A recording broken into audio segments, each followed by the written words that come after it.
दोस्तों नमस्कार। आपका स्वागत है द साइंस अप में।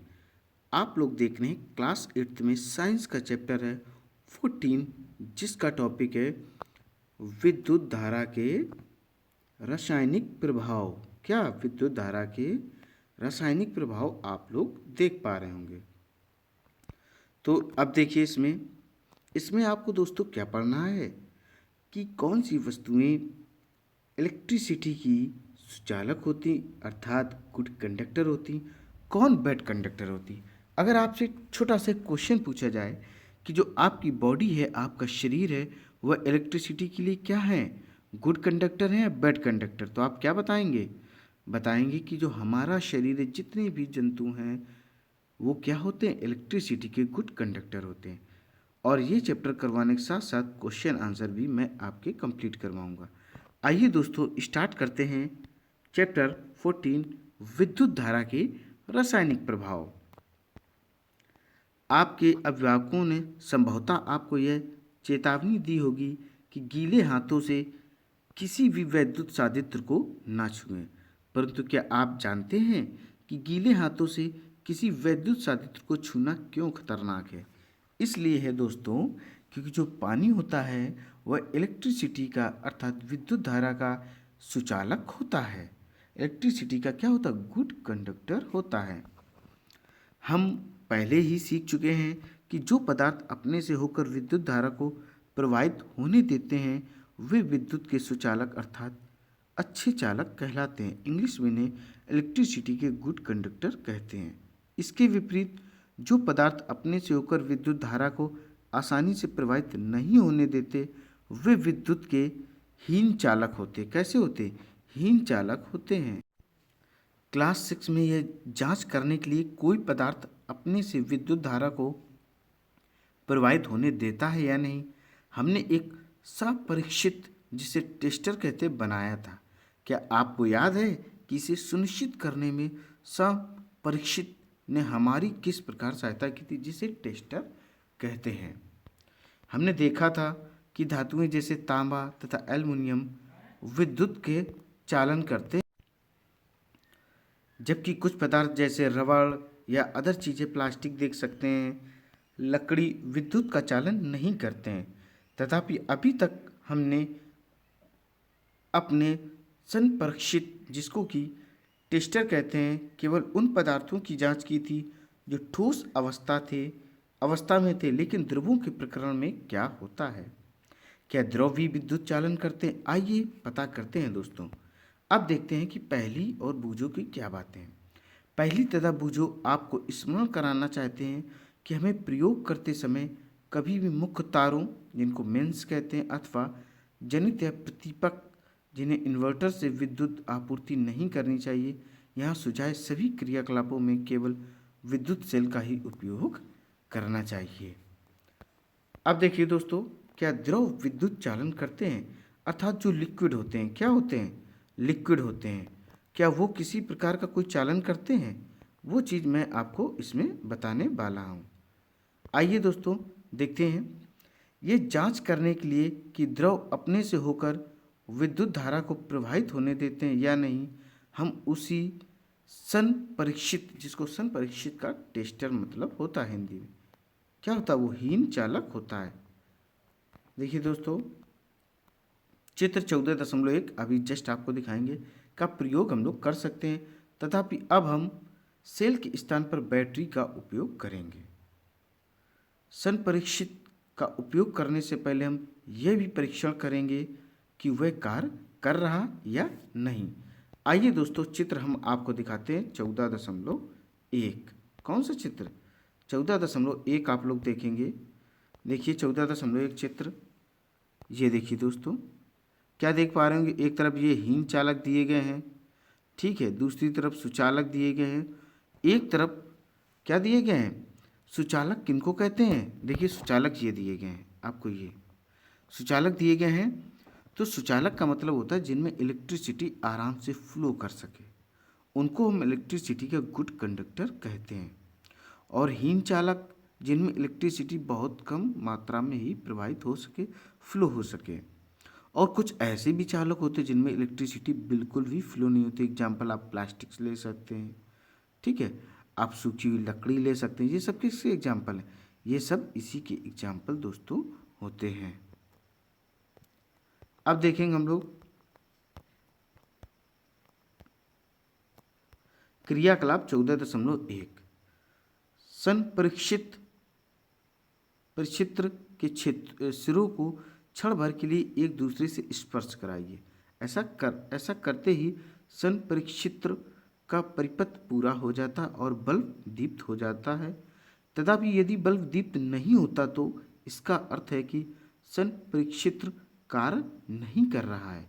क्या आप इसके संभावित कारण बता सकते हैं? क्या यह संभव है कि तारों के संयोजन शिथिल हों या बल्ब फ्यूज हो गया हो अथवा आपके सेल बेकार हो गए हों? जांच कीजिए कि सभी संयोजन कैसे हुए हैं या नहीं, कसे हुए हैं कि नहीं, अर्थात जो भी बोल्ट वगैरह हैं जैसे आपने कसा, जिससे इलेक्ट्रिसिटी फ्लो हो रही है, जो भी वायर है वो टाइट हैं कि नहीं, कायदे से वहाँ सेट हैं कि नहीं। यदि संयोजन पहले से ही कसे हुए हैं तो बल्ब को बदल दीजिए। अब फिर जांच कीजिए कि संपरीक्षित्र कार्य कर रहा है या नहीं। यदि यह अब भी कार्य नहीं कर रहा तो सेलों को बदल दीजिए। किसको? सेल को बदलना है। अब देखिए, इस प्रकार जब संपरीक्षित्र भली भांति कार्य करने लगे तो इसका उपयोग विभिन्न द्रव्यों का परीक्षण करने के लिए कर सकते। अब एक वार्निंग आप सुन लें, चेतावनी। अपने संपरीक्षित्र की जांच करते समय इसके तारों के स्वतंत्र सिरों को केवल कुछ क्षणों से अधिक स्पर्श न कराएं, अन्यथा बैटरी की सेल अत्यंत शीघ्रता से समाप्त हो जाएंगे। अब क्रियाकलाप देखें 14.2 बेकार फेंकी गई बोतलों के प्लास्टिक या रबर के कुछ ढक्कन एकत्र करके उन्हें साफ करिए। एक ढक्कन में एक चाय के चम्मच के बराबर नींबू का रस या सिरका उड़ेलिए अर्थात भरिए। अपने संपरीक्षित्र अर्थात टेस्टर को इस ढक्कन के समीप लाकर उसके सिरों को नींबू के रस या सिरके में क्या करना? डुबोना है, जैसा कि चित्र 14.2 में अभी आप देखेंगे। ध्यान रखिए कि दोनों सिरे परस्पर 1 सेंटीमीटर से अधिक दूरी पर ना हों, लेकिन इसी के साथ साथ वे एक दूसरे को स्पर्श भी ना करें। क्या संपरीक्षित्र का बल्ब दीप्त होता है? क्या नींबू का रस या सिरका विद्युत का चालन करता है? नींबू के रस या सिरके को आप सुचालक या हीन चालक में से किस वर्ग में रखेंगे? फर्स्ट ऑफ ऑल आप लोग चित्र देखें। कौन सा चित्र? 14.2 आप लोग चित्र देखेंगे। कौन सा? 14 चित्र आप लोग देख रहे हैं। ये रहा दोस्तों चित्र 14.2। नींबू के रस अथवा सिरके में विद्युत सेल का परीक्षण करना, जैसा कि ये लोग आप लोग चित्र देख पा रहे होंगे इसमें। अब देखिए आगे दोस्तों, जब संपरीक्षित अर्थात टेस्टर के दोनों सिरों के बीच का द्रव अपने से विद्युत धारा को प्रवाहित होने देता है तो संपरीक्षित्र का परिपथ पूरा हो जाता है। परिपथ में विद्युत धारा प्रवाहित होती तथा बल्ब दीप्त हो जाता है। जब कोई द्रव विद्युत धारा को अपने से प्रवाहित होने नहीं देता तो संपरीक्षित्र का परिपथ पूरा नहीं होता तथा बल्ब दीप्त नहीं होता है। कुछ स्थितियों में द्रव के चालक होने पर भी संभव हो सकता है कि बल्ब दीप्त ना हो। दीप्त का मतलब होता है दोस्तों यहाँ पर बल्ब ना जले। दीप्त का मतलब होता है बल्ब का जलना, और दीप्त ना हो तो अर्थात बल्ब ना जले। ऐसा क्रियाकलाप 14.2 में ही हो सकता है। इसका क्या कारण हो सकता है? क्या आपको याद है कि बल्ब से विद्युत धारा प्रवाहित होने पर भी वह दीप्त क्यों होता है? विद्युत धारा के ऊष्मीय प्रभाव के कारण बल्ब का तंतु, आइए फिर से देखते हैं दोस्तों। क्या आपको याद है कि बल्ब से विद्युत धारा प्रवाहित होने पर वह दीप्त क्यों होता है? विद्युत धारा के ऊष्मीय प्रभाव के कारण बल्ब का तंतु उच्च ताप तक गर्म होकर दीप्त हो जाता है। तथापि यदि परिपथ में विद्युत धारा दुर्बल है तो तंतु पर्याप्त गर्म न हो पाने के कारण दीप्त नहीं हो पाता। अब आप यह जानना चाहेंगे कि किसी परिपथ में विद्युत धारा दुर्बल कब होती, अर्थात कम कब फ्लो होती है। यद्यपि कोई पदार्थ विद्युत का चालन कर सकता है, परंतु यह संभव है कि वह धातु की भांति आसानी से विद्युत का चालन ना कर पाता हो, जिसके कारण संपर्कक्षेत्र जिसका कि टेस्टर का परिपथ तो पूरा हो जाता है, लेकिन फिर भी इसमें प्रवाहित विद्युत धारा बल्ब को दीप्त करने के लिए दुर्बल हो सकती है। क्या हम कोई ऐसा अन्य संपर्कक्षेत्र बना सकते हैं जो दुर्बल धारा को भी संसूचित कर सके? एक अन्य टेस्टर बनाने के लिए आप विद्युत धारा के किसी अन्य प्रभाव का उपयोग कर सकते हैं। क्या आपको याद है कि विद्युत धारा चुंबकीय प्रभाव उत्पन्न करती है? जब किसी तार में विद्युत धारा प्रवाहित होती है तो उसके पास रखी चुंबकीय सुई पर क्या प्रभाव पड़ता है? विद्युत धारा के बहुत दुर्बल होने पर भी चुंबकीय सुई में विक्षेप देखा जा सकता है। क्या हम विद्युत धारा के चुंबकीय प्रभाव का उपयोग करके कोई टेस्टर बना सकते हैं? आइए क्रियाकलाप 14.3 द्वारा हम पता करते हैं। देखते हैं क्रियाकलाप 14.3। आप चित्र पहले देखिए, ये बॉक्स में क्या दिया गया, येलो बॉक्स में आप चित्र 14.2 के टेस्टर में विद्युत बल्ब के स्थान पर एलईडी, जिसको प्रकाश उत्सर्जक डायोड कहते हैं, चित्र 14.3 का उपयोग कर सकते हैं। एलईडी दुर्बल विद्युत धारा प्रवाहित होने पर भी दीप्त होता है। एलईडी के साथ दो तार जुड़े होते हैं। इन तारों को लीड्स कहते हैं। एक तार दूसरे की अपेक्षा थोड़ा लंबा होता है। याद रखिए कि एलईडी को किसी परिपथ में जोड़ते समय इसके लंबे तार को सदैव बैटरी के धन टर्मिनल से तथा छोटे तार को बैटरी के ऋण टर्मिनल से जोड़ते हैं। तो क्या हम लोग समझ रहे थे कि जो धन टर्मिनल से जोड़ते हैं और छोटे तार को हमेशा हम क्या करते हैं, ऋण टर्मिनल से जोड़ते हैं। माइनस और प्लस 2 टर्मिनल होते हैं, ध्यान रखिएगा। अब हम लोग देखेंगे चित्र। ये देखिए दोस्तों, चित्र देख पा रहे होंगे आप लोग 14.3। कुछ एलईडी आप लोग देख पा रहे होंगे। ये देखिए, इधर देखिए, ये कौन कौन से हैं, ग्रीन है और येलो है, रेड है, ये 3 दी गई हैं। अब देखिए आगे क्रियाकलाप 14.3 देखने का टाइम आ गया है। माचिस की खाली डिबिया से ट्रे निकालिए। ट्रे पर चित्र में दर्शाए अनुसार एक विद्युत तार के कुछ फेरे लपेटिए। ट्रे के भीतर एक छोटी चुंबकीय सुई रखिए। अब तार के एक स्वतंत्र सिरे को बैटरी के एक टर्मिनल से जोड़िए। तार के दूसरे सिरे को स्वतंत्र छोड़ दीजिए। तार का एक दूसरा टुकड़ा लेकर क्या करना है, दूसरा एक टुकड़ा लेकर हमें बैटरी के दूसरे टर्मिनल से जोड़ना है, जैसा कि चित्र 14.4 में आप देखेंगे। ये देखिए, एक अन्य टेस्टर जिसको संपरिक्षेत्र कहते हैं, ये हमने कंप्लीट किया है चित्र 14.14 में। अब आपको बताना कि इसमें इलेक्ट्रिसिटी फ्लो होगी, परिपथ कंप्लीट होगा, परिपथ पूर्ण होगा? दोस्तों नहीं होगा। देखिए, दोनों तारों के स्वतंत्र सिरों को क्षण मात्र के लिए एक दूसरे से स्पर्श कराइए। चुंबकीय सुई को तुरंत विक्षेप दिखाना चाहिए। आपका तार के 2 स्वतंत्र सिरों वाला संप्रेक्षित तैयार है। अब इस टेस्टर का उपयोग करके क्रियाकलाप 14.2 को हमें फिर से करना है। क्या टेस्टर के स्वतंत्र सिरों को नींबू के रस में डुबोते ही आपको चुंबकीय सुई में विक्षेप दिखाई देते हैं?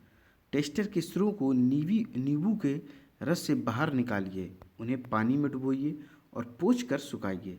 इस क्रियाकलाप को अन्य द्रवों जैसे टोटी का पानी, वनस्पति का, इसका हमें क्या करना, वनस्पति तेल, दूध, शहद आदि के साथ दोहराइए। प्रत्येक द्रव का परीक्षण करने के पश्चात संपरिक्षेत्र के सिरों को जल में धोकर तथा पोंछ कर सुखाना अवश्य याद रखिए। प्रत्येक स्थिति में देखिए कि चुंबकीय सुई विक्षेप दर्शाती अथवा नहीं। अपने प्रेक्षणों को हमें टेबल किसमें करना, सारणी में 14.1 में अंकित करना है। देखिए दोस्तों, ये रही टेबल और आपको ये कंप्लीट करना है। अब हमें देखना है इस टेबल में क्या करना है कि कुछ द्रव विद्युत के सुचालक हैं तथा कुछ क्या हैं, हीन चालक हैं। अर्थात कुछ में इलेक्ट्रिसिटी आराम से फ्लो करती है और कुछ में फ्लो नहीं करती। वही आपको इसमें डिस्क्राइब करके लिखना है। आइए देखिए, जब टेस्टर के स्वतंत्र सिरे एक दूसरे को नहीं छूते हैं, संभव है कि उनके बीच में वायु हो। पहली को ज्ञात है कि वायु विद्युत की हीन चालक है, परंतु उसने यह भी पढ़ा है त्वरित के समय वायु से विद्युत धारा प्रवाहित हो जाती है। वह यह जानना चाहती है क्या हर अवस्था में वायु विद्युत की हीन चालक होती। इसी से प्रेरित होकर बूझो भी यह जानना चाहता है क्या हीन चालकों की श्रेणी में रखे अन्य पदार्थ भी विशेष परिस्थितियों में अपने में से विद्युत को प्रवाहित होने देते हैं। वास्तव में विशेष परिस्थितियों में अधिकांश पदार्थ विद्युत धारा का चालन कर सकते हैं। यही कारण है कि पदार्थों को चालकों तथा विद्युत रोधियों के रूप में वर्गीकृत करने की अपेक्षा अच्छे चालकों का यहाँ पर तात्पर्य है दोस्तों इलेक्ट्रिसिटी के गुड कंडक्टर तथा हीन चालक मतलब बैड कंडक्टर किसके इलेक्ट्रिसिटी के रूप में वर्गीकृत करने को अधिक मान्यता दी जाती है। हमने टोटी के पानी द्वारा विद्युत चालन का परीक्षण किया। आइए अब अशुद्ध जल का मतलब होता है प्योर वाटर, डिस्टिल वाटर इसको कहते हैं, जल विद्युत चालन का परीक्षण करते हैं।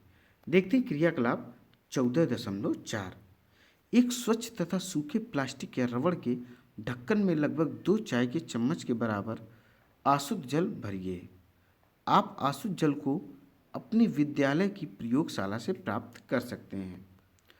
टेस्टर का उपयोग करके परीक्षण कीजिए कि अशुद्ध जल विद्युत चालन करता है अथवा नहीं। आप क्या पाते हैं? क्या अशुद्ध जल विद्युत चालन करता है? अब एक चुटकी साधारण नमक लेकर इसे अशुद्ध जल में घोलिए, फिर हमें टेस्ट करना। इस बार आपका क्या रिजल्ट निकलता है ये आपको बताना है। जब हम अशुद्ध जल में नमक घोलते हैं तो हमें नमक का घोल प्राप्त होता है। यह विद्युत का अच्छा चालक है। जो जल हमें नलों, हैंडपंपों, कुओं, तालों आदि से प्राप्त होता वह शुद्ध नहीं होता। इसमें क्या होता? अनेक प्रकार के लवण खनिज होते अनेक क्या होते? खनिज लवण घुले होते हैं। खनिज लवणों की थोड़ी मात्रा इसमें प्राकृतिक रूप से विद्यमान होती है, इसलिए यह जल विद्युत का सुचालक होता है। इसके विपरीत अशुद्ध जल लवणों से मुक्त होने के कारण हीन चालक होता बैड कंडक्टर होता है। अब देखें बॉक्स में क्या दिया गया। जल में थोड़ी मात्रा में प्राकृतिक रूप से विद्यमान खनिज लवण मानव स्वास्थ्य के लिए लाभदायक होते हैं, परंतु ये लवण जल को चालक बना देते हैं। इसलिए हमें वैद्युत साधित्रों का उपयोग कभी भी गीले हाथों अथवा फर्श पर खड़े होकर नहीं करना चाहिए। क्या नहीं करना चाहिए? गीले होकर कभी भी इलेक्ट्रिसिटी के साथ खेल नहीं खेलना चाहिए। अब देखिए, हमने देखा कि जब साधारण लवण को अशुद्ध जल में घोला जाता है तो ये उसे अच्छा चालक बना देता है। वे कौन से अन्य पदार्थ हैं जो अशुद्ध जल में घुलने पर इसे चालक बना देते हैं? आइए पता करें। अब देखें क्रियाकलाप 14.5। बोतलों को प्लास्टिक या रबड़ के 3 स्वच्छ ढक्कन लीजिए। प्रत्येक में लगभग 2 चाय के चम्मच के बराबर अशुद्ध जल भरिए। एक ढक्कन के अशुद्ध जल में कुछ बूंदे नींबू के रस या तनु हाइड्रोक्लोरिक अम्ल को मिलाइए। अब दूसरे ढक्कन के अशुद्ध जल में कास्टिक सोडा या पोटेशियम आयोडाइड जैसे क्षारक की कुछ बूंदें मिलाइए। तीसरे ढक्कन के अशुद्ध जल में थोड़ी सी चीनी डालकर आप डाल सकते हैं इसमें। फिर हमें क्या करना? परीक्षण करना। इन विलयनों में से कौन सा विलयन विद्युत का चालन करता और कौन सा नहीं, यह आपको परिणाम प्राप्त होते हैं। इससे क्लियर हो जाएगा दोस्तों। हाँ, विद्युत चालन करने वाले अधिकांश द्रव अम्लों, क्षारकों तथा लवणों के विलयन होते हैं। जब विद्युत धारा किसी चालक विलयन से प्रवाहित होती है तो क्या उस विलयन में कोई प्रभाव उत्पन्न करती है? बिल्कुल दोस्तों। अब हम लोग पढ़ेंगे विद्युत धारा के रासायनिक प्रभाव। कौन से? विद्युत धारा के रासायनिक प्रभाव को देखेंगे। क्लास 7 में हमने विद्युत धारा के कुछ प्रभावों के बारे में सीखा था। क्या आप इन प्रभावों की सूची बना सकते हैं? जब विद्युत धारा किसी चालक विलयन से प्रवाहित होती है तो यह क्या प्रभाव उत्पन्न करती है? आइए दोस्तों पता लगाते हैं। देखिए क्रियाकलाप 14.6। कौन सा? 14.6 देखेंगे क्रियाकलाप हम लोग दोस्तों देख पा रहे होंगे। अब देखेंगे हम लोग। देखिए, 2 बेकार सेलों से सावधानी पूर्वक कार्बन की छड़ें निकालिए उनकी धातु की टोपियों को रेगमाल से साफ करके इन पर तांबे के तार लपेटिए और उन्हें एक बैटरी से जोड़िए। जैसा कि चित्र 14.5 में अभी दिखाते हैं, इन दो छड़ों को हम इलेक्ट्रोड कहते हैं। क्या कहते हैं? ये जो छड़े आप देखेंगे इनको इलेक्ट्रोड कहते हैं। देखिए, फर्स्ट ऑफ ऑल आप चित्र देख लें। ये देखिए दोस्तों, चित्र देख पा रहे हैं 14.5 जल से विद्युत धारा प्रवाहित करना। धातु की टोपी देख पा रहे होंगे, कार्बन की छड़, जल देख पा रहे होंगे, कार्बन की छड़ देख पा रहे होंगे। ये देखिए दोस्तों, तो अब हमें क्या करना है, जहाँ पर कार्बन की रॉड होती है, इलेक्ट्रोड होती है, उस स्थान पर लगभग हमें क्या करना, 6 सेंटीमीटर लंबे लोहे की कीलें भी ले सकते हैं। उसकी जगह हम क्या ले सकते हैं, 6 सेंटीमीटर लंबी लोहे की कील भी यूज कर सकते हैं। किसी कांच के गिलास या प्लास्टिक के कटोरे में एक प्याला जल भरिए। जल को और अधिक चालक बनाने के लिए इसमें एक छोटा चम्मच भरकर साधारण नमक या नींबू के रस की कुछ बूंदें मिलाइए। अब इस विलयन में इलेक्ट्रोडों को डुबोइए। ये सुनिश्चित कीजिए कि कार्बन की छड़ों की धातु की टोपियां जल से बाहर रहें। 3-4 मिनट तक इंतजार करना है। इलेक्ट्रोडों को ध्यानपूर्वक देखिए। क्या आप इलेक्ट्रोडों के समीप किसी गैस के बुलबुले देख पाते हैं? क्या हम विलयन में हो रहे परिवर्तनों को रासायनिक परिवर्तन कह सकते हैं? क्लास 7 में पढ़ी गई रासायनिक परिवर्तन की परिभाषा आपको याद दोस्तों करनी है, जिसके बारे में मैंने आपको पहले बताया है। आइए अब पढ़ते हैं निकलसन के बारे में। निकलसन ये एक साइंटिस्ट रहे हैं, कहाँ के, ब्रिटेन या ब्रिटिश के रहे हैं। सन 1800 में एक ब्रिटिश रासायनिक या केमिस्ट विलियम निकलसन, जिनका जन्म 1753 से 1815 के बीच में ये रहे हैं, यह दर्शाया कि यदि इलेक्ट्रोड जल में डूबे हों तथा उनके द्वारा विलयन से विद्युत धारा प्रवाहित की जाए तो ऑक्सीजन तथा हाइड्रोजन के बुलबुले उत्पन्न होते हैं। ऑक्सीजन के बैटरी के धन टर्मिनल से जुड़े इलेक्ट्रोड पर तथा हाइड्रोजन के बुलबुले दूसरे इलेक्ट्रोड पर बनते हैं।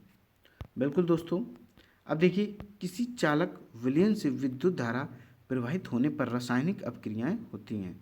इसके फलस्वरूप इलेक्ट्रोडों पर गैस के बुलबुले बन सकते हैं। इलेक्ट्रोडों पर धातु के निक्षेप देखे जा सकते हैं। विलयनों के रंग में परिवर्तन हो सकते हैं। यह रासायनिक अपक्रिया उपयोग के लिए किए जाने वाले विलयन तथा इलेक्ट्रोडों पर निर्भर करती है। ये विद्युत धारा के कुछ रासायनिक प्रभाव हैं दोस्तों। अब देखिए, बूझो ने क्या कहा। बूझो ने यह परीक्षण करने का निश्चय किया कि कुछ फल एवं वनस्पतियां भी विद्युत चालन करती हैं या नहीं। उसने वेजिटेबल्स में चेक करने का सोचा। उसने एक आलू को 2 बराबर भागों में काटा तथा टेस्टर के तांबे के तारों को इसमें निर्विष्ट कर दिया। तभी उसकी माँ ने उसे बुला लिया और वह आलू में निर्विष्ट किए गए टेस्टर के तारों को बाहर निकालना भूल गया। लगभग आधे घंटे के पश्चात जब वह वापस आया तो उसने देखा कि आलू में एक तार के चारों ओर नीला हरा सा धब्बा बन गया, जबकि दूसरे तार के चारों ओर ऐसा कोई धब्बा नहीं था। अब देखेंगे चित्र 14.6। ये देखिए आलू की चालकता का परीक्षण 14.6 चित्र में आप लोग देख पा रहे होंगे। ये देखिए किस तरीके से उसे इस परीक्षण पर बड़ा आश्चर्य हुआ। उसने पहली के साथ इस क्रियाकलाप को कई बार दोहराया। उन्होंने पाया कि हर बार धर्म टर्मिनल से संयोजित तार के चारों ओर ही नीला हरा धब्बा बनता है।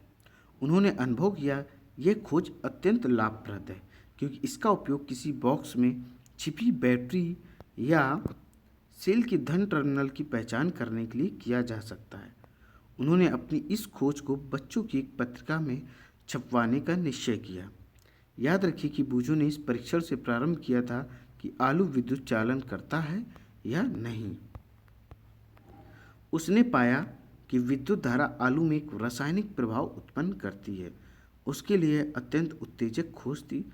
वास्तव में विज्ञान में कभी कभी ऐसे भी होता है कि आप खोज किसी चीज़ को कर रहे होते हैं और आप कुछ अन्य खोज कर लेते हैं, अर्थात टारगेट कुछ और है और मिल कुछ और जाता है। अनेक महत्वपूर्ण खोजें इसी प्रकार से हुई हैं। अब हम देखेंगे विद्युत लेपन। विद्युत लेपन क्या होता है? याद कीजिए, बिल्कुल नई साइकिल का हैंडल तथा पट्टियों के रिम कितने चमकदार होते हैं। तथापि यदि दुर्घटनावश इनमें खरोंच पड़ जाए तो चमकदार परत उतर जाती है और उसके नीचे की सतह इतनी चमकदार नहीं होती है। आपने कुछ महिलाओं को ऐसे आभूषण पहने हुए भी देखा होगा जो देखने में सोने के प्रतीत होते हैं, तथापि लगातार उपयोग से इनकी सोने की परत उतर जाती है और नीचे की चांदी या किसी अन्य धातु की सतह दिखाई देने लगती है। इन दोनों ही परिस्थितियों में एक धातु के ऊपर दूसरी धातु की परत चढ़ी होती है। क्या आप जानते हैं कि एक धातु की सतह के ऊपर दूसरी धातु की परत किस प्रकार निक्षेपित कर दी जाती है? आइए इसे स्वयं करके देखते हैं दोस्तों। अब देखें क्रियाकलाप 14.7। इस क्रियाकलाप के लिए हमें कॉपर सल्फेट तथा लगभग 10 गुणा 4 सेंटीमीटर साइज की तांबे की 2 प्लेट चाहिए। किसी स्वच्छ तथा सूखे बीकर में 250 ml आसुत जल लीजिए। इसमें चाय की 2 चम्मच भरकर कॉपर सल्फेट घोलिए। अधिक चालक बनाने के लिए कॉपर सल्फेट विलयन में कुछ बूंदें तनु सल्फ्यूरिक अम्ल की भी डालें। तांबे की प्लेटों को रेगमाल से साफ करें। इन्हें पानी में धोकर सुखाइए। तांबे की प्लेटों को एक बैटरी के टर्मिनलों से संयोजित कीजिए और उन्हें कॉपर सल्फेट के विलयन में डुबोइए। चित्र 14.7 में देखिए। ये दोस्तों आपका बेहतरीन चित्र रहा। 14.7 विद्युत लेपन दर्शाता सरल परिपथ। ये देखिए तांबे की प्लेट देख पा रहे होंगे, कॉपर सल्फेट विलयन देख पा रहे होंगे, तांबे की प्लेट देख पा रहे होंगे, ये देख पा रहे हैं आप पूरा विद्युत लेपन दर्शाता सरल परिपथ। परिपथ में लगभग 15 मिनट तक विद्युत धारा प्रवाहित होने दीजिए। अब विलयन में से इलेक्ट्रोडों को हटाइए तथा उन्हें ध्यानपूर्वक देखिए। क्या उनमें से किसी एक में कुछ अंतर आता है? क्या आप इस प्रकार कोई परत चढ़ी देखते हैं? इस परत का रंग कैसा है? बैटरी के उस टर्मिनल को नोट कीजिए जिससे ये इलेक्ट्रोड संयोजित होते हैं। देखिए विद्युत लेपन के क्रियाकलाप को करने के पश्चात पहली ने इलेक्ट्रोडों को आपस में बदलकर क्रियाकलाप को दोहराया। आपके विचार से इस पर क्या प्रेक्षण करेगी? देखिए जब कॉपर सल्फेट विलयन में विद्युत धारा प्रवाहित की जाती है तो कॉपर सल्फेट कॉपर तथा सल्फेट में वियोजित हो जाती है। स्वतंत्र कॉपर तांबा बैटरी के ऋण टर्मिनल से संयोजित इलेक्ट्रोड की ओर आकर्षित होता है तथा उस पर निक्षेपित हो जाता है। लेकिन विलयन से कॉपर के क्षय की पूर्ति कैसे होती है? दूसरे इलेक्ट्रोड से जो तांबे की प्लेट से बना है समान मात्रा का कॉपर विलयन में घुल जाता है। इस प्रकार विलयन से जो कॉपर कम हुआ वह विलयन में पुनः स्थापित हो जाता और यह प्रक्रिया चलती रहती है। इसका अर्थ हुआ कि इस विद्युत लेपन प्रक्रिया में एक इलेक्ट्रोड से कॉपर दूसरे इलेक्ट्रोड को स्थानांतरित हो जाता अर्थात ट्रांसफर हो जाता एक से दूसरे में। अब देखिए ये इस बॉक्स में क्या दिया गया है। बूझो को तांबे की केवल एक प्लेट ही मिल पाई, इसलिए उसने क्रियाकलाप 14.7 को तांबे की प्लेट के स्थान पर कार्बन की छड़ को बैटरी के ऋण टर्मिनल से संयोजित करके किया। उसे कार्बन की छड़ पर तांबे की परत चढ़ाने में सफलता कैसी प्राप्त हो गई। अब विद्युत धारा किसी पदार्थ पर किसी वांछित धातु की परत निक्षेपित करने की प्रक्रिया को विद्युत लेपन कहते हैं। क्या कहते हैं? विद्युत द्वारा किसी पदार्थ पर किसी वांछित धातु की परत निक्षेपित करने की प्रक्रिया को विद्युत लेपन कहते हैं। जो ज्वेलरी वगैरह पहनी जाती है, आभूषण पहने जाते हैं, होते चांदी के और लगते सोने जैसे, तो यह प्रोसेस क्या वो भी एक प्रकार का विद्युत लेपन ही होता है। विद्युत लेपन अत्यंत उपयोगी प्रक्रम है। उद्योगों में धातु की वस्तुओं पर किसी दूसरी धातु की पतली परत विलेपित करने के लिए इसका व्यापक रूप में उपयोग किया जाता है। चित्र 14.8 में देखेंगे। विलेपित किए जाने वाली धातु की परत में कुछ ऐसे वांछित गुण होते हैं जो उस वस्तु की धातु में नहीं होते जिस पर निक्षेपण किया जाता है। उदाहरण के लिए अनेक वस्तुओं जैसे कार के कुछ भागों, स्नान गृह की टोटी, गैस बर्नर, साइकिल का हैंडल, पहियों के रिम आदि पर क्रोमियम का लेपन किया जाता है। क्रोमियम चमकदार दिखाई देता है, यह संचारित नहीं होता। संचारित का मतलब होता है इसमें किसी टाइप की कोई भी जंग नहीं लगती। यह खरोंचों का प्रतिरोध करता है। तथापि क्रोमियम महंगा है तथा किसी पूरी वस्तु को क्रोमियम से बनाना आर्थिक दृष्टि से व्यवहारिक नहीं होता, अर्थात ये कॉस्टली बहुत होता है क्रोमियम। इसलिए वस्तु को किसी सस्ती धातु से बनाया जाता है और उस पर केवल क्रोमियम की परत निक्षेपित कर दी जाती है। आभूषण बनाने वाली सस्ती धातुओं पर चांदी तथा सोने का विद्युत लेपन करते ये आभूषण देखने में चांदी कैसे लगते हैं, चांदी जैसे या सोने जैसे प्रतीत होते हैं, लेकिन वास्तव में अपेक्षाकृत बहुत सस्ते होते हैं। अब हम लोग देखेंगे चित्र 14.8 कुछ विद्युत लेपित वस्तुएं। देखिए दोस्तों, ये देखो, आप लोग देख पा रहे हो, बाइक देख पा रहे हो, कार का फ्रंट देख पा रहे होंगे, ये देखिए कुछ प्लेट्स वगैरह देख पा रहे होंगे, एक साइकिल का हैंडल देख पा रहे होंगे आप लोग। तो खाद्य पदार्थों के भंडारण के लिए उपयोग किए जाने वाले टिन के डिब्बों में लोहे के ऊपर टिन का विद्युत लेपन किया जाता है। टिन लोहे से कम क्रियाशील होता है। इस प्रकार खाद्य पदार्थ लोहे के संपर्क में नहीं आते हैं और खराब होने से क्या होता है, बच जाते हैं। पुलों तथा स्वचालित वाहनों को प्रबल बनाने के लिए लोहे का उपयोग किया जाता है, तथापि लोहे में संक्षारित होने तथा जंग लगने की प्रवृत्ति होती है। अतः इसे संचारण तथा जंग लगने से बचाने के लिए लोहे पर जिंक की परत निक्षेपित कर दी जाती है। अब देखेंगे येलो बॉक्स में क्या है। विद्युत लेपन कारखानों में उपयोग किए जा चुके विलयनों का निपटारा किया जाना भी एक मुख्य समस्या है।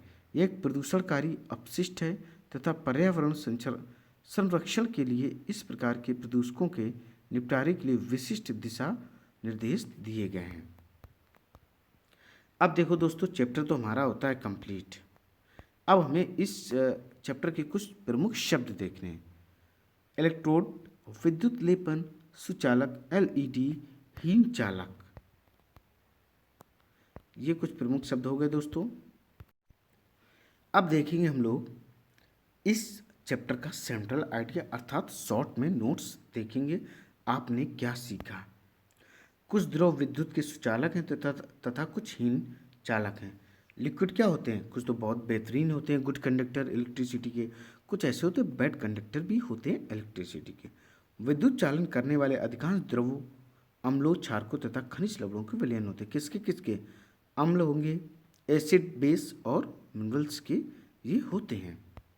सॉल्ट जिसको कहते हैं, किसी चालक द्रव में विद्युत धारा प्रवाहित होने पर रासायनिक अपक्रियाएं होती हैं। केमिकल क्या होता है, केमिकल प्रोसेस होते हैं, केमिकल चेंजमेंट होते हैं, इसे विद्युत धारा का रासायनिक प्रभाव कहते हैं। विद्युत धारा द्वारा किसी पदार्थ और वांछित धातु की परत निक्षेपित करने की प्रक्रिया को विद्युत लेपन कहते हैं। क्या कहते हैं, विद्युत लेपन कहते हैं। आइए दोस्तों, अब करते हैं इस चैप्टर के क्वेश्चन आंसर। फर्स्ट क्वेश्चन है रिक्त स्थानों की पूर्ति कीजिए। देखिए ए नंबर क्या दिया गया है, ए नंबर दोस्तों दिया गया है विद्युत चालन करने वाले अधिकांश द्रव अम्ल, क्षारक तथा लवण के विलयन होते हैं। किसके किसके, अम्ल, क्षारक तथा लवण के विलयन होते हैं। अब बी नंबर देखो, किसी विलयन से विद्युत धारा प्रवाहित होने पर रासायनिक प्रभाव उत्पन्न होते। कौन से, रासायनिक प्रभाव। सी नंबर देखिए, यदि कॉपर सल्फेट विलयन से विद्युत धारा प्रवाहित की जाए तो कॉपर बैटरी के ऋण टर्मिनल से संयोजित प्लेट पर निक्षेपित होता। किस पर, संयोजित, बैटरी के ऋण टर्मिनल से संयोजित प्लेट पर क्या होता है, निक्षेपित होता है। तो इस जगह क्या आ जाएगा, ऋण आ जाएगा, माइनस आ जाएगा। अब डी नंबर देखो हम लोग, विद्युत धारा द्वारा किसी पदार्थ पर वांछित धातु की परत निक्षेपित करने की प्रक्रिया को हम लोग क्या कहते हैं, विद्युत लेपन कहते हैं। क्या कहते हैं, विद्युत लेपन कहते हैं। अब देखो क्वेश्चन नंबर हम लोग 2 नंबर देखोगे। क्या देखोगे, 2 नंबर देखो। जब किसी संपरीक्षित्र अर्थात टेस्टर के स्वतंत्र सिरों को किसी विलयन में डुबोते हैं तो चुंबकीय सुई विक्षेपित होती। क्या आप ऐसा होने के कारण की व्याख्या कर सकते हैं। बिल्कुल दोस्तों, सुनिए ध्यान से। चुंबकीय सुई का विक्षेपण सूचित करता है कि विद्युत धारा तार के माध्यम से प्रवाहित हो रही है। इसका मतलब है कि तरल या विलयन विद्युत का एक सुचालक है, अर्थात गुड कंडक्टर है। जब टेस्टर के स्वतंत्र सिरों को किसी विलयन में हम डुबोते हैं तो विद्युत परिपथ क्या होता है, कंप्लीट या पूरा हो जाता है और विलयन के माध्यम से विद्युत धारा प्रवाहित होने लगती, इलेक्ट्रिसिटी फ्लो होने लगती है। अब हम लोग क्वेश्चन देखेंगे 3 नंबर। ऐसे 3 द्रव्यों के नाम लिखिए जिनका परीक्षण 14.9 में दर्शाए गए अनुसार करने पर चुंबकीय सुई विक्षोभित हो जाती है। तो इसमें क्या क्या कर सकते हैं हम, देखो आप ले सकते हो अम्ल क्षार लवण तो ले ही सकते हैं, क्या अम्ल क्षार लवण। इसके अलावा सिरका ले सकते हैं, खट्टे फलों का रस ले सकते हैं, खट्टे फल नींबू का रस ले सकते हैं, भूजल ले सकते हैं। इनका सबका क्या है, इस तरह के विलयन पर विद्युत का संचालन आराम से होगा, विद्युत आराम से फ्लो होगा। अब देखो क्वेश्चन नंबर हम लोग 4 देखते हैं। 4 में क्या दिया गया, चित्र 14.10 में दर्शाई गई व्यवस्था में बल्ब नहीं जलता, क्या आप संभावित कारणों की सूची बना सकते हैं और अपने उत्तर लिखिए। बिल्कुल दोस्तों, ऐसा हो सकता है कि बीकर में विलयन हो, आसुत जल हो, ठीक है, या बल्ब खराब भी हो सकता है, बैटरी पहले से ही समाप्त हो गई, बल्ब को चमकाने के लिए पर्याप्त चार्ज या विद्युत धारा ना हो, कोई कनेक्शन ढीला हो, टाइट तार ना सेट हो। ये सब कैसे कारण हैं, ये सब इसी के कारण दोस्तों हैं, इसके बल्ब ना जलने के। अब देखेंगे हम लोग क्वेश्चन नंबर 5। कौन सा देखेंगे, क्वेश्चन नंबर 5 देखो दोस्तों, बहुत इंपॉर्टेंट क्वेश्चन है। 2 द्रव्यों ए तथा बी के विद्युत चालन की जांच करने के लिए एक सन परिक्षित्र का प्रयोग कीजिए। ये देखा गया कि सन परिक्षित्र का बल्ब द्रव ए के लिए चमकीला दीप्त हुआ जबकि द्रव बी के लिए अत्यंत धीमा दीप्त हुआ। आप निष्कर्ष निकाल सकते हैं कि इसका करेक्ट आंसर क्या हो जाए, फर्स्ट नंबर। इसका करेक्ट नंबर आंसर हो जाए फर्स्ट नंबर, द्रव ए द्रव बी से अच्छा चालक है। जो द्रव ए है वह द्रव बी से क्या है, गुड कंडक्टर है। ए है बेस्ट है और बी है उससे थोड़ा सा लो है, तो इसका करेक्ट आंसर फर्स्ट हो जाएगा। अब देखेंगे हम लोग 6 नंबर, क्या शुद्ध जल विद्युत का चालन करता है, यदि नहीं तो इसे चालक बनाने के लिए हम क्या कर सकते हैं। देखिए शुद्ध या अशुद्ध जल में नमक नहीं होता है, वो एकदम प्योर होता है, उसका जो पीएच वैल्यू होती है वह 7 होती है, तो इसलिए उसमें किसी भी प्रकार की कोई इलेक्ट्रिसिटी फ्लो नहीं होती है। और ये क्या होता है, ये एक बेड कंडक्टर होता है इलेक्ट्रिसिटी का। और इसे हम चालन बनाने के लिए क्या कर सकते हैं, इसमें नींबू का रस मिला सकते हैं, सिरका मिला सकते हैं, जो खट्टी हो वो हम अशुद्धियाँ इसमें मिला सकते हैं। उसके बाद यह इलेक्ट्रिसिटी फ्लो करने के लिए रेडी हो जाता है। अब देखो क्वेश्चन नंबर 7, कौन सा 7 नंबर देखिए, आग लगने के समय फायरमैन पानी के हौज या पाइपों का उपयोग करने से पहले उस क्षेत्र की मुख्य विद्युत आपूर्ति को बंद कर देता है। व्याख्या कीजिए वे ऐसा क्यों करते हैं। देखिए पानी में आमतौर पर क्या पाया जाता है, लवण पाया जाता है, और यह विद्युत का एकदम बेहतरीन सुचालक होता है। क्या होता है, बेहतरीन सुचालक होता। विद्युत के झटके से स्वयं को और दूसरों को बचाने के लिए तथा किसी भी शॉर्ट सर्किट से बचने के लिए फायरमैन क्षेत्र की मुख्य विद्युत आपूर्ति बंद कर देता। आप सीधी बात समझो कि पानी क्या होता है, गुड कंडक्टर होता है, इलेक्ट्रिसिटी धड़ाम से फैलेगी, आग गए बुझाने, पता चले ऑटोमेटिक पानी के माध्यम से करंट आ जाए तो जो लोग बुझाने जाए उनका ही काम तमाम हो जाए। अब देखें हम लोग क्वेश्चन नंबर 8, कौन सा देखेंगे, क्वेश्चन नंबर 8 देखेंगे। तटीय क्षेत्र में रहने वाला एक बालक अपने टेस्टर से पानी तथा समुद्र के पानी का परीक्षण करता है। वह देखता है कि समुद्र के पानी के लिए चुंबकीय सुई अधिक विक्षेप दर्शाती है। क्या आप इसके कारण की व्याख्या कर सकते हैं। बिल्कुल देखिए, विभिन्न अशुद्धियों और लवणों को हटाकर पानी के पीने के पानी को रासायनिक रूप से शुद्ध और विशुद्ध किया जाता है, जबकि समुद्र के पानी में बहुत सारे खनिज लवण होते हैं, इसलिए समुद्र का पानी पीने की पानी की तुलना में अधिक कणों कणों का मतलब होता है अधिक विद्युत आवेशों को उत्पादन करता है, और समुद्र के पानी के मामले में चुंबकीय सुई अधिक विक्षेपण को दर्शाती है। क्या दर्शाती है, विक्षेपण को यह दर्शाती है दोस्तों। अब देखो क्वेश्चन नंबर 9 देखते हैं। 9 नंबर में क्या दिया गया है दोस्तों, क्या तेज वर्षा के समय किसी लाइनमैन के लिए बाहरी मुख्य लाइन के विद्युत तारों की मरम्मत करना सुरक्षित है, या व्याख्या कीजिए। तेज वर्षा के समय किसी लाइनमैन के लिए भारी मुख्य लाइन के लिए विद्युत तारों की मरम्मत करना असुरक्षित है। दोस्तों जानलेवा है, अगर बारिश हो रही वो भी गीला होगा तो इलेक्ट्रिसिटी उसके शरीर में क्या है, बहुत कायदे से फ्लो करेगी, और जैसे उन तारों को टच करेगा ऑन द स्पॉट उसकी डेथ हो जाएगी। देखिए पानी जब अशुद्ध होता है तो विद्युत का सुचालक होता है, और विद्युत के झटके लगने की भी संभावना हो जाती है। अगर आसुत जल है तो कोई बात ही नहीं है, क्योंकि उसकी पीएच वैल्यू 7 होती है, उसमें किसी भी प्रकार की कोई इलेक्ट्रिसिटी फ्लो नहीं होती। बट इस टाइप के तभी कहा जाता बारिश हो रही तो नंगे तारों को न छुएं, दूर रहें और अपनी जान की सुरक्षा करें दोस्तों। अब देखें क्वेश्चन नंबर 10। पहली ने सुना था कि वर्षा का जल उतना ही शुद्ध है जितना कि आशुद्ध जल, इसलिए उसने एक स्वच्छ कांच के बर्तन में कुछ वर्षा का जल एकत्रित करके टेस्टर से उसका परीक्षण किया। उसे यह देखकर आश्चर्य हुआ कि चुंबकीय सुविक्षेप दर्शाती क्या इसका क्या कारण हो सकता है। हमारे आसपास की हवा में कई तरह की गैस, धूल के कण और प्रदूषक होते हैं। ये कण वर्षा के जल में घुल जाते हैं और इसे विद्युत का सुचालक माध्यम बना देते हैं। देखिए, जो आसमान से पानी आता है शुद्ध है, बट जो वातावरण में वायु उपस्थित है उसमें विभिन्न प्रकार की गैसें, प्रदूषक हैं, तो क्या होगा, वो इसको इलेक्ट्रिसिटी का गुड कंडक्टर बना देंगे। अब देखेंगे हम लोग क्वेश्चन नंबर 11। अपने आसपास उपलब्ध विद्युत लेपित वस्तुओं की सूची बनाई। बिल्कुल दोस्तों, आप आभूषण ले सकते हैं, ठीक है, जिम का सामान ले सकते हैं, डंबल्स वगैरह होते हैं, इनमें भी लेपन होता है। कोल्ड ड्रिंक के डिब्बे ले सकते हैं, ठीक है। सोने चांदी का आभूषण बता ही दिए हैं। बाइक देख सकते हैं, ठीक है, बाइक का रिम वगैरह देख सकते हैं, हैंडल्स देख सकते हैं, कार का बम्पर देख सकते हैं, कुछ दरवाजे वगैरह, खिड़कियाँ देख सकते हैं। ये सब क्या हैं, ये सब विद्युत लेपित ही होते हैं। अब हम लोग देखें क्वेश्चन नंबर 12। क्या देखें क्वेश्चन नंबर 12? देखिए, जो प्रक्रिया अपने क्रियाकलाप 14.7 में देखी वह कॉपर के शोधन में उपयोग होती है। एक पतली शुद्ध कॉपर छड़ एक अशुद्ध कॉपर की छड़ इलेक्ट्रोड के रूप में उपयोग की जाती है। कौन सा इलेक्ट्रोड बैटरी के धन टर्मिनल से संयोजित किया जाता, कारण भी लिखिए। अशुद्ध, अब देखिए सुनिए ध्यान से, अशुद्ध कॉपर छड़ को धन टर्मिनल से जोड़ा जाना चाहिए, शुद्ध कॉपर छड़ को इलेक्ट्रोड के ऋण टर्मिनल से जोड़ना चाहिए, क्योंकि कॉपर कण धन रूप से प्रभावित होते हैं और ऋण इलेक्ट्रोड टर्मिनल की ओर आकर्षित होते हैं। तो दोस्तों, ये चैप्टर यहीं पर कंप्लीट होता है। उम्मीद है ये चैप्टर आपको बेहद पसंद आया होगा।